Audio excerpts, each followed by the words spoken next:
Pikalt oodatud kohtumine Valges Majas näitab muutuvat poliitilist suhet Ameerika Ühendriikide ja Iraagi vahel. President Trump tervitas soojalt Iraagi peaministrit Ali al-Saidit Washingtonis. See kohtumine toimus pärast seda, kui Trump avaldas toetust uuele peaministrile, kes tuli ametisse ärimehena, kellel puudus varasem poliitiline kogemus. Al-Saidi soovib tugevdada sidemeid Ameerika Ühendriikidega ja kindlustada suuri USA investeeringuid Iraagi nafta, gaasi ja energiasektorisse. Vaata, Bagdad, ma arvan, et mina ja see riik, me hakkame koos midagi suurt saavutama.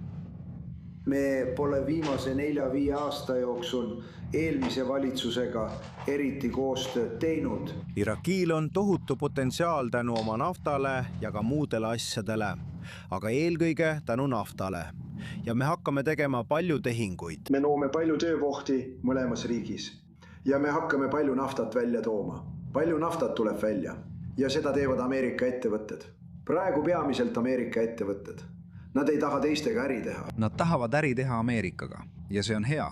Ja see on üks põhjusi, miks ma tundsin nii tugevalt, et temast saab suurepärane peaminister ja ma võitlesin selle eest. See kohtumine toimub Iraani sõjavarjus, kuna Iraak on surve all, et relvitustada riigis tegutsev Iraani toetatud relvarühmituste võrgustik. Iraagi valitsus on andnud riigivälistele relvarühmitustele aega septembri lõpuni relvad maha panna, kuid kõige võimsamad rühmitused on öelnud, et neil pole kavatsust seda teha. Al-Saidi ütles Trumpile, et Iraak kui üks OPEC-i asutaja liikmetest peaks saama õiglast osa oma ressurssidest. Ta tõi esile ka Iraagi pika võitluse Islamiriigi võitlejate vastu, öeldes, et konflikt ei kaasa suured kulud ja ulatuslikud kahjustused.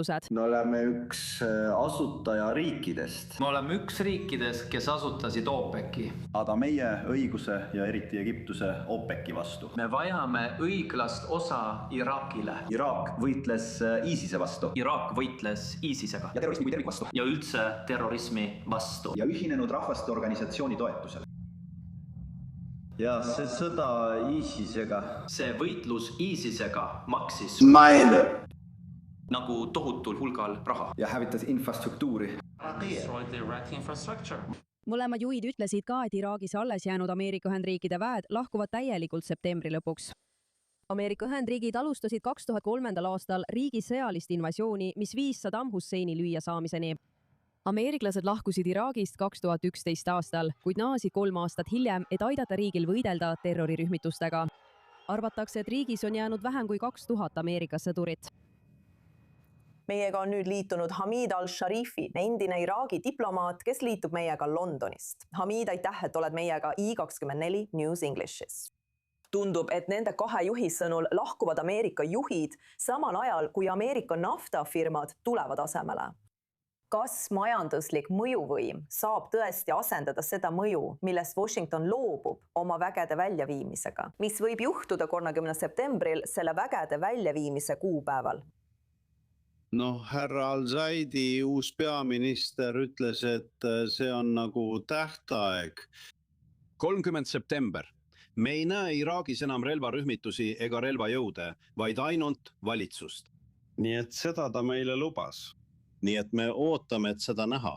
Kuigi on märke, et mõned relvarühmitused on andnud oma relvad valitsusele üle, on seda siiski vähe. Ja ta võitleb korruptsiooniga, mis on jällegi väga väike. Ta võitleb Iraagis vaid väiksema korruptsiooniga. Ta jätab kõrvale suured korruptandid ja valitsuse, sest temad on praegu valitsus. Nii et ma ei usu, et tal on palju manööverdamisruumi. Enamikul neist fraktsioonidest, relvarühmitustest on tema valitsuses ministrid. Nii et see, mida ta president Trumpile lubas, on veel näha, kas ta suudab seda saavutada või ellu viia. Näiteks just täna teatas Iraagi valitsus, et nad kavatsevad külmutada Liibanoni Hezbollaha varad Iraagis. Sama reegel kehtestati eelmisel aastal Al-Sudaani valitsuse ajal, kuid seda ei rakendatud. Nad ütlesid, et see oli eksitus. Nii et nad kordavad sama asja, loodetavasti seekord ei ole see eksitus. Loodetavasti näeme seekord härra Al-Saidi saavutust, keda president Trump on palju kiitnud. nii et tõesti iraaklased on selle valitsuse suhtes väga lootusrikkad, kuna president Trump on teda kiitnud. Kas see, et minnakse edasi Liibanoni Hezbollahi suhtes sanktsioonide kehtestamise või väidetava kehtestamisega, näitab siiski, et Zaidi kuulab Washingtoni, kuulab president Trumpi ja töötab selle nimel, et osa nende nõudmistest täita? See nii küll. Aga veel on vara öelda, sest paljud valitsusjuhid on tulnud Washingtoni ja lubanud midagi, kuid tagasi minnes näevad nad, et ameeriklastelt tegelikku toetust ei tule. Iraagis on olukorda siiski kontrollinud Iraan. Ja nüüd on Iraan nõrk, palju nõrgem kui varem. Nii et me ootame, kas Ali Zaidi vabaneb Iraani mõjust Iraagis. Kui ta vabaneb sellest mõjust, olen kindel, et ta suudab anda palju riigile ja kogu maailmale. Jah, seda me loodamegi, seda me ootamegi. Ma arvan, et ta teeb midagi, eriti tänase kohtumisel president Trumpiga. Nii et ta lubab talle palju, kuid soovib saada ka president Trumpilt tõelist toetust.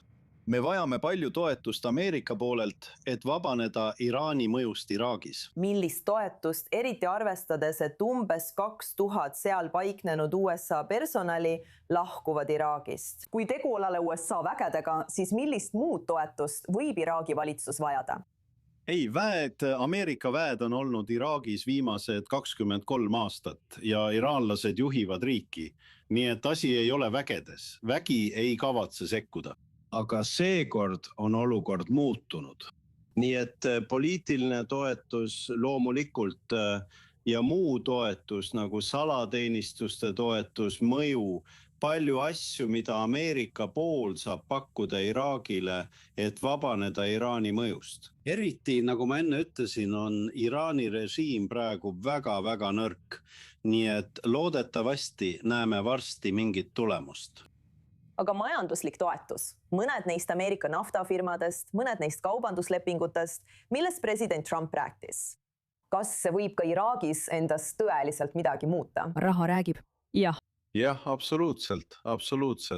Alates eelmise aasta aprillist 2025 saatis Ameerika umbes 100 esindajat 60 suurimast Ameerika ettevõttest. Väga suured Ameerika ettevõtted. Tegelikult allkirjastasid nad lepingud Al-Sudaani valitsuse ajal, kuid nad pole veel alustanud. Nad ei saa alustada, kui olukorda kontrollib relvarühmitus. Nii et me loodame näha, et nad alustavad, sest kui need suured ettevõtted tööle hakkavad, toodavad nad rohkem naftat ja arendavad taristut. Palju asju, mida nad hakkavad Iraagi poolele pakkuma. Aga see tähendab, et Iraani mõju on riigist väljas. Nii et seda me ootamegi. Ja kindlasti peame ootama ja vaatama, eriti arvestades seda 30. septembri tähtaega, mis täpselt järgmiste kuude jooksul juhtub. Hamid al-Sharifi, alati on tore, kui olete meiega. Aitäh, et jagasite seda vaatenurka Iraagi praeguse olukorra kohta. Aitäh teile! Suur tänu, Farid.